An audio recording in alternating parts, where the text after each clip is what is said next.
ఏమన్యాయం చేసినాం అధ్యక్ష? పాలమూరులో మేము చంద్రశేఖరరావుకి ఏమన్యాయం చేసినాం?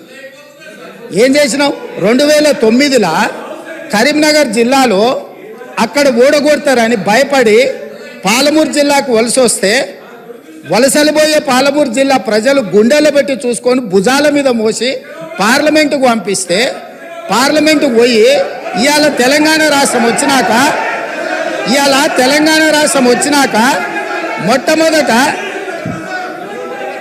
ఆనాడు ఆదరించి భుజాల మీద మోసి పార్లమెంటుకు పంపిస్తే తెలంగాణ రాష్ట్రం వచ్చిన తర్వాత వచ్చిన తెలంగాణ రాష్ట్రానికి మొట్టమొదటి ముఖ్యమంత్రిగా వారి బాధ్యత ఏంది అధ్యక్ష? పాలమూరు జిల్లా ప్రాజెక్టులు పూర్తి చేయొద్దా అధ్యక్ష? ఈ రోజు కూడా ఉమ్మడి రాష్ట్రంలో ఏ అన్యాయం ఏ నిర్లక్ష్యానికి పాలమూరు జిల్లా గురైందో, మా తట్ట పని పార పని వలస బతుకులు ఎట్లున్నాయో బీఆర్ఎస్ పార్టీ అధికారంలోకి వచ్చిన 10 ఏళ్లలో అంతకంటే దారుణంగా తయారైనవి